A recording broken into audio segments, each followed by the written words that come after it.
வணக்கம். உல்லாச பூக்கள் சேனல் உங்களை அன்புடன் அழைக்கிறது. இன்னைக்கு நம்ம பார்க்க போறோம் படம் வணங்கான்.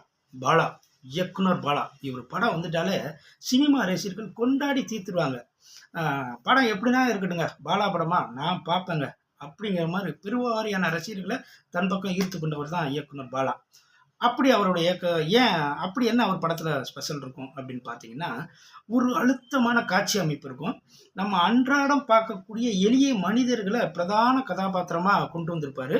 தனக்குன்னு ஒரு ஸ்டைல் வச்சிருக்காரு. இதுதான் வந்து ரசிகர்கள அவர் பக்கம் ஈர்க்கிறதுக்கு காரணம். ஆ அதாவது பொதுவா ஒரு நல்ல நகைச்சுவைய மொத கேட்கணும்னு வச்சுக்கோங்களேன், நமக்கு குபீர்னு சிரிப்பு வரும். அதே நகைச்சுவைய 2வது தடவ கேட்கும்போது சிரிப்பு வரும். 3வது தடவ கேட்கும்போது சிரிப்பு வரும்.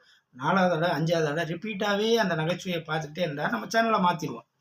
ஆ அதேபோல இயக்குனர் பாலா இந்த படத்துல தன்னோட பாணிய கொஞ்சம் கூட மாத்திக்கிறவே இல்ல. அப்படியே அதே பாணத்துல 25வது ஆண்டு கலை துறையில வந்து, இதுல அதே பாணிய தான் குடுத்திருக்காரு. ஆனா என்ன ஒரு விஷயம் அப்படின்னா, இது வந்து ரசிகர்கள போர் அடிக்கல. கண்டிப்பா கொஞ்சம் ஈர்த்திருக்கு அப்படின்னு தான் சொல்லலாம். ஏன் அப்படி சொல்றேன்னா, பாலாவோட படத்துல என்ன இருக்கும் அப்படின்னு பார்த்தீங்கன்னா, ஒரு ஹீரோ இருப்பாரு. அவரு வந்து முரட்டுத்தனமா இருப்பாரு. அநீதிய கண்டா பொங்கி எழுவாரு. அ முரட்டுத்தனமான ஹீரோவா இருப்பாரு. அவருக்கு சப்போர்ட் பண்ற மாரி ஒரு சின்ன கதாபாத்திரங்கள், ஒரு 4, 5 கதாபாத்திரம் அவர சுத்தி இருக்கும். ஒரு லூசுத்தனமா ஒரு ஹீரோயின் இருக்கும். அப்புறம் வந்து மெயின் வில்லன் ஒருத்தன் இருப்பாரு. கடைசில வந்து ஹீரோ அந்த வில்லன கொலவாளிய கடிச்சு கொன்னு படத்த முடிப்பாரு. அ இது. இதுதான் பாலாவோட ஸ்டைல். அதே ஸ்டைல இந்த படத்துலயும் குடுத்திருக்காரு. அருண் விஜய். வணங்கான். கொஞ்சம் கூட யாருக்கும் அடங்க மாட்டேன், அத்து மீறுவேன் அப்படிங்கிற மாரி ஒரு மிகப்பெரிய கேரக்டர இயக்குனர் பாலா குடுத்த கேரக்டர அப்படியே உள்வாங்கி செம்ம படுத்திருக்காருங்க அருண் விஜய் அப்படின்னு சொல்லலாம். இந்த படத்தோட கதை அப்படின்னு பார்த்தீங்கன்னா, அண்ணன், தங்கச்சி கதை. அண்ணன், தங்கச்சி 2 பேர் இருக்காங்க. தங்கச்சி கேரக்டர காட்டும்போது நமக்கு ஒரு ஃபீல் ஆகுது. இந்த படத்துல தங்கச்சிக்கு ஏதோ ஒரு ஆபத்து வரும். அண்ணன் வழக்கம் போல வில்லனுகள கடிச்சு கொன்னு படத்த முடிப்பார் போல பாலா சாரு அப்படின்னு நெனச்சுக்கிருப்போம். அங்க ஒரு ட்விஸ்ட் வச்சு அதெல்லாம் இல்ல அப்படின்னு நகர்த்தி கொண்டு வராரு. இந்த அருண் விஜய் என்ன பண்றாரு, ஒரு மாற்றுத்திறனாளி கேரக்டர்.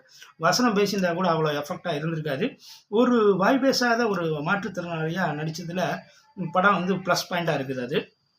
இவர் வந்து வாய் பேச முடியாட்டா கூட எங்கேயாவது அநீதி நடந்தா அது பொங்கி எழுந்துருவாரு. பாலாவோட படங்கள்லாம் பார்த்தீங்கன்னா, அடி ஃபைட்டு பயங்கரமா இருக்குங்க. அப்படியே சண்டைக்கு வர்றவனுங்களலாம் மூஞ்சிய புடிச்சு தரையோட்ட அமுக்குவாரு. அதே மாரி ஃபைட்டு. என்ன கொஞ்சம் இந்த பிதாமகன் எஃபெக்ட் இந்த படத்துல கொஞ்சம் தெரியுது. பிதாமகன் ஃபைட்ல அப்படியே விக்ரமு அந்த ஜெயில் சண்டையில அப்படியே குதிச்சு வந்து ஒருத்தன் நெஞ்சில மிதிச்சு சிங்கம் மாரி உட்காருவாருங்க. அதே மாரி ஃபைட்டு இதுலயும் வச்சிருக்காரு. அப்படித்தான் எல்லா ஃபைட்டும் பார்த்தா அட்டினா அட்டி, பயங்கரமான அட்டி. ப ஸ்டண்ட் சில்வா செம்மையா பண்ணியிருக்காரு. அந்த மாரி ஃபைட்லாம் பண்ணிக்கிருக்காரு. என்னடா இப்படி ஊர்வம்பெல்லாம் இழுத்துட்டு வரானே, இவனுக்கு வேலை இல்லாதனால தான் இப்படிலாம் பண்றான். அதனால ஒரு வேலைய வாங்கி குடுப்போம்னு ஒரு ஒரு ஆசிரமத்தில, ஒரு மாற்றுத்திறனாளிகள் ஆசிரமத்தில ஒரு ஃபாதர் வந்து இவர சேர்த்து விடுறாரு. அங்க ஒரு சம்பவம் நடக்குது. சும்மா சாதாரணமா ரோட்ல ஏதாவது சம்பவம் அநீதி நடந்தாலே அவரு பொங்கி எழுந்துருவாரு. அங்க ஒரு மிகப்பெரிய ஒரு அநீதி நடக்குது. அத பார்த்த உடனே இவரு வந்து மத்த ஹீரோவுக்கும் பாலா சாரோட ஹீரோவுக்கும் என்ன வித்தியாசம்னா, மத்த ஹீரோ வந்து அடிச்சு விட்டு ஒண்ணு அடி விட்டு வுட்டுருவாங்க. உயிரோட வுட்டுருவாங்க. இல்லன்னா போலீஸ் ஸ்டேஷன்ல ஹேண்ட் ஓவர் பண்ணுவாங்க. ஆனா பாலாவோட ஹீரோ மரணம் தான் தண்டனை. அடி அந்த தப்பு செஞ்சவனுக்கு அடிச்சு கொன்னு தான் போடுவாரு. அதே மாரி இந்த படத்துலயும் அந்த ஆசிரமத்தில நடக்கிற க அநீதிக்கு காரணமானவங்கள ம் கொ கொல்லவெறி தாக்குதல் பண்ணி கொன்னே போட்டுருவாரு. அதனால ஏற்படக்கூடிய சம்பவங்கள் என்ன அப்படிங்கிறத தான் அந்த படத்துல ஒரு அழுத்தமா குடுத்திருக்காரு இயக்குனர் பாலா அப்படின்னு சொல்லலாம். இதுல வந்து தங்கச்சி கேரக்டரா வர்றவங்க அவங்களுடைய கதாபாத்திரம் நல்லா பண்றாங்க. வழக்கமா அந்த லூசுத்தனமான ஒரு ஹீரோயின் வருவாங்களே, அதே மாரி அவங்களும் அவங்க பணிய செஞ்சிருக்காங்க. இதுல இன்னொரு மெயின் பாராட்டக்கூடிய ஒரு கதாபாத்திரம் நடிப்பு அப்படின்னா, டைரக்டர் இயக்குனர் மிஸ்கின் சார். ஐயோ! செம்ம படுத்திருக்காங்க. அதுவும் இல்லாம அவர் வர்ற காட்சிய மட்டும் ரொம்ப கேர் எடுத்து பண்ணியிருக்காரு. அந்த அவர் வர்ற சீன் எல்லாமே சும்மா செம்மையா இருக்கு படம். சமுத்திரக்கனி சாரு நல்லா பண்ணியிருக்காரு. கமிஷனரா வர்றாரு. இதுல பாலா சார் படம் ஏன் இப்படி எல்லாரும் கொண்டாடுறாங்கன்னா, எந்த ஒரு விஷயத்தையும் மெனக்கெடுத்து பண்ணுவாரு. அந்த ஃபர்ஸ்ட் ஃபைட்டு ஒரு திருநங்கைகளுக்கு அநீதி இழைக்கும்போது அருண் விஜய் ஃபைட் பண்ணுவாரு. அந்த சண்டைக்கு பின்னாடி சும்மா அந்த சண்டையோட முடிச்சிருக்கலாம். பின்னாடி தண்டவாளம் இருக்கும். 2 ட்ரெயின ஓட விடுவாரு. அப்படி அந்த ஒவ்வொரு காட்சியும் வந்து ரசிகர்களை ஈர்க்கணும் அப்படிங்கிற மாதிரி கொடுத்துருக்காங்க. கன்னியாகுமரி அப்படியே கன்னியாகுமரியை நம்ம கண் முன்னாடி நம்ம ஒரு டூர் போன மாதிரி இருக்குது கன்னியாகுமரி. அந்த மாதிரி ஒரு ஃபீலிங் கொடுத்துருக்காங்க. பாடல் அப்படின்னு பார்த்தீங்கன்னா ஒன்றும் பாட்டு வந்து ஏதாவது ஒரு 2, 3 பாட்டு ஹிட்டு பாட்டு ஆயிருந்துச்சுன்னு வச்சுக்கோங்க, அந்த படம் இன்னும் இன்னும் உயரத்துக்கு கொண்டு போயிருக்கும். பாடல் வந்து ஒன்றும் மனசில் ஈர்க்கலை. அந்த கடைசியாக வர ஒரு சோக பாடல் ஓகே, கொஞ்சம் நல்லா இருக்குது. இதில் வந்து ஒரு இப்போ ட்ரெண்ட் என்னவோ அதை வந்து எல்லா படத்துலையும் கொண்டு வருவாங்க. இன்னைக்கு வந்து இந்த பெரியார் அப்படி இப்படின்னு ஒரு ட்ரெண்டு போகுது இல்லையா, இதுலேயும் வந்து ஒரு அந்த காட்சி எதுக்குன்னே தெரில, ஒருவேளை எனக்கு தெரியாமல் இருக்கலாம். ஒரு பெரியாரையும் விநாயகரையும் அப்படியே தூக்கிட்டு வர மாதிரி தான் முதல் காட்சியை கொண்டு வர்றாங்க. ஓகே, இன்னைக்கு ட்ரெண்டிங் இதெல்லாம் என்ன இருக்கோ அதெல்லாம் கொண்டு வரணுங்கிறதுக்காக கொண்டு வர்றாரு.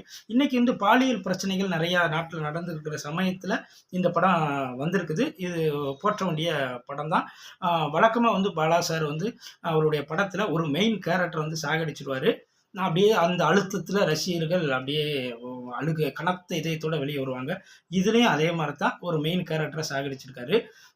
அது வந்து இது வழக்கமாக அப்படியே போகிறதுனால ஒரு சிலருக்கு அது ஈர்க்குமான்னு தெரியல. மற்றபடி பாலா சார் படம் கொண்டாடப்பட வேண்டிய படம். படத்தில் இன்னொரு அழுத்தமான காட்சி அப்படின்னு சொல்லணும்னா, அந்த சுனாமி காட்சிகளை வந்து காட்டும்போது ஏதோ 2, 3 செகண்டு தான் அந்த காட்சிகளே வரும். ஆனாலும் அந்த அனாதையாக விடப்பட்ட குழந்தைகளை நம்ம பார்க்கும்போது அப்படியே நமக்கு அந்த ஃபீலிங்கை வந்து கொடுக்குறாரு இயக்குனர் பாலா, பாராட்டப்பட வேண்டியது. அதே மாதிரி இந்த ஆசிரமத்தை நடத்தக்கூடிய அந்த ஒரு ஒரு மேடம் இருப்பாங்க. அவங்க வந்து வீல் சேர்லேயே தான் இருப்பாங்க. அவங்களுடைய முகமே பார்த்தாலே ஒரு அம்சம், கருணை உள்ளம் கொண்ட மாதிரி ஒரு கதாபாத்திரத்தை கொண்டு வந்திருப்பாரு. இப்படி அங்கங்கே எல்லா கதாபாத்திரமுமே மனசில் பதிகிற மாதிரி கொடுத்துருக்காரு இயக்குனர் பாலா. படம் வணங்கான், யாருக்கும் தலை வணங்காத தன்னுடைய கருத்துக்களை ஆணித்தரமாக சொல்லியிருக்காரு இயக்குனர் பாலா. அருண் விஜய்க்கு இது முக்கியமான படம். நன்றி. அனைவரும் திரையரங்கில் போய் பாருங்கள். வணக்கம்.